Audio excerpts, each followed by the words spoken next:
Today we're going to learn about sets.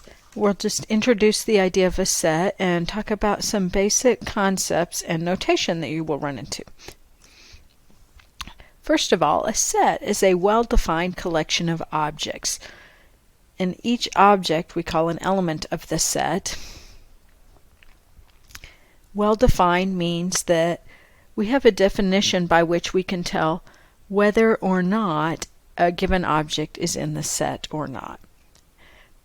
A set can be finite, only having a finite number of things in it, or infinite.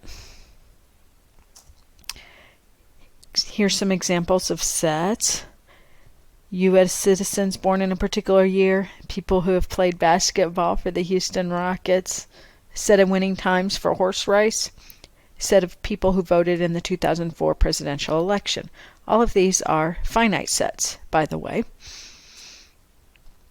Not sets. Here's some examples of things that are not sets, and if we know what's not a set, sometimes it helps us to really understand what is meant by a set. Collection of very tall people. Very tall is a relative term. There are some people who think I'm tall. This set of 3-year-olds might think I am very tall. However, the manager of the Houston Rockets would definitely not think I'm very tall. It's a matter of perspective. Collection of very cute dogs. I personally defy anyone to tell me my dog is not cute, but yet I must admit that that's a relative term, and we don't have a clear way of knowing which dogs qualify to be in the set. In other words, these groups are not well defined. Notation. We typically use capital letters to indicate sets and lowercase letters for elements of those sets. There's not a law that says we have to use capital letters for sets. It's just tradition. Here's the symbol for A is an element of set A, and we draw a line through it if we indicate that that particular item is not an element of the set. Empty set. Set with nothing in it, no elements. We sometimes call this the null set. We indicate it by a circle with a diagonal line drawn through it. Note the direction of the diagonal line and that it extends past the edges of the circle. Note that if you see something like this, it does not mean 0. You don't want to use something like this to indicate 0. Circle with a line through it definitely has a different meaning. It means an empty set. Make sure you don't put brackets around it. You'll find as we go on, we will be using brackets around sets, and you want to make sure that if you mean the empty set, you don't put brackets around it. That if you put brackets around it, that indicates that we do have an element in there.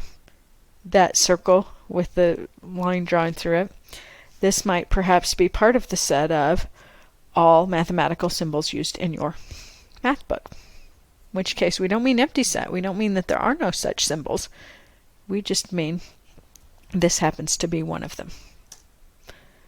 Set roster notation. We use the vertical line to indicate such that. Sometimes you'll see a colon. Sorry for the terrible handwriting.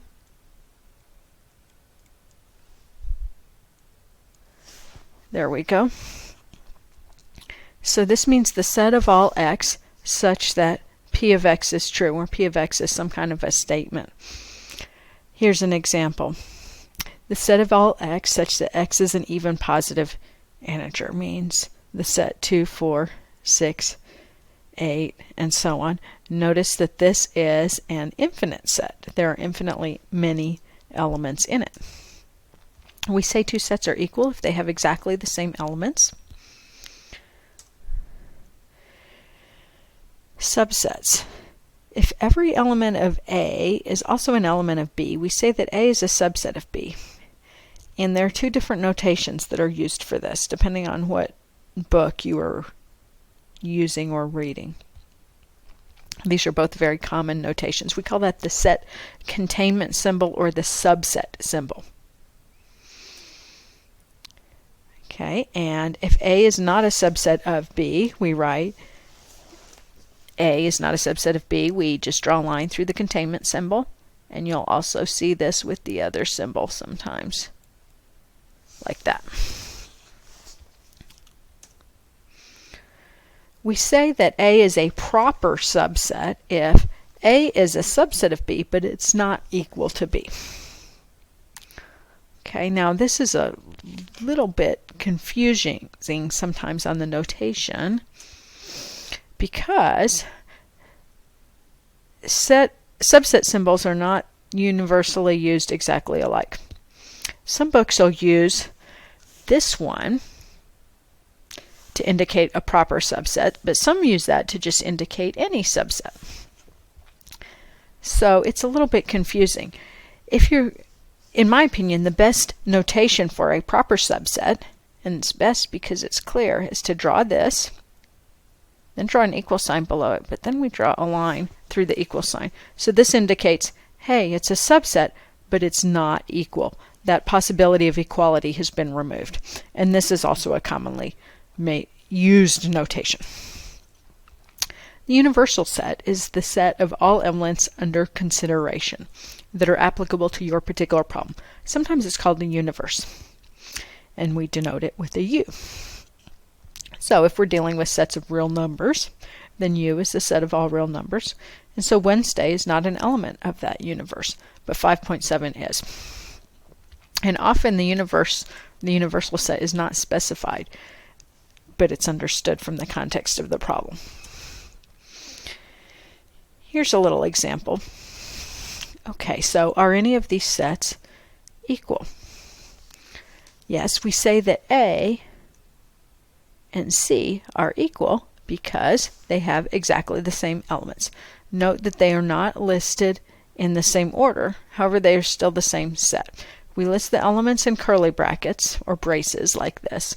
We separate out individual elements with commas. Okay? And so as long as they have the same elements, then we say that they're equal.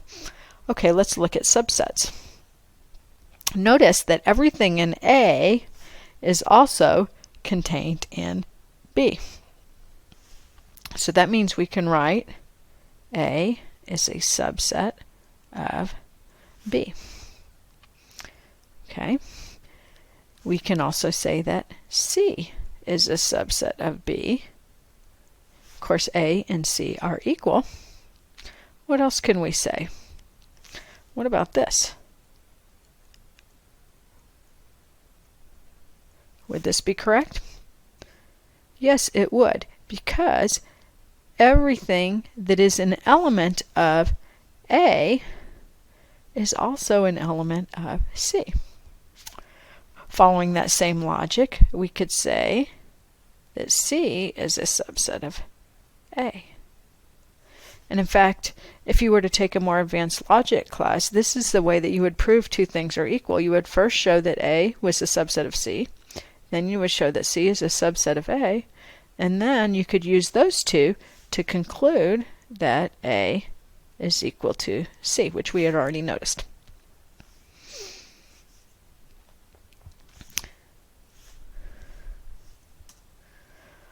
Okay, let's list all the subsets of the set that contains the elements 1, 2, and 3. Now, if you're asked to list all the subsets, you want to be systematic about it. So let's first list all the subsets that have just one element. Okay, so we can have this set that contains only 1. We can have the set that contains only 2. We can have the set that contains only 3. Now let's list all the subsets that have 2 elements. So 1, 2. Make sure you put a comma between them. 1, 3.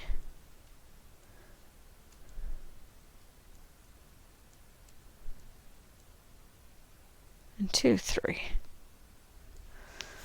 Okay, it does not matter whether you list 2, 3 or 3, 2, but it's the same set both ways, so you want to make sure you only list it once. But as long as you only list it once, the order does not matter. Now, these are not all the subsets that we have. Here's a couple you want to make sure you don't forget. Here's the subset with all those elements in it. Okay, that's a subset of the original because everything in here is also an element of this. And then here's another one, the empty set. This is a subset of every set. Now, can anybody think of any others we missed? I don't think so. I think that's all. How do we know for sure that that's all? If a set has n elements, it has 2 to the n subsets. Okay, so how many sets did we have? Oops, I think I lost them. Okay, so we had, I'm going to write them down again. Sorry. I wasn't expecting the technology to erase all those. Okay, so we had these. Those are supposed to be commas. And we had 2, 3, and we had the one that had all 3 of them. And we had the empty set. So how many do we have? Looks to me like we have 8 subsets. 1, 2, 3, 4, 5, 6, 7, 8. Okay, how many elements are in our original set? 3, right? So we should have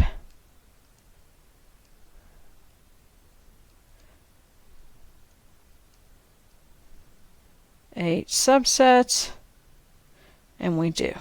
So this is a good way of knowing whether you have the correct number of subsets if you're asked to list them all. Now you want to make sure you don't have, it won't tell you if you have any duplicates or if you have some that are incorrect, but you'll at least know if you have the right number of subsets. A couple notes about subsets. Empty set is a subset of every set, and every set is a subset of itself. Okay, I hope that helped, and I will see you next time when we're going to learn about operations on sets. Good luck.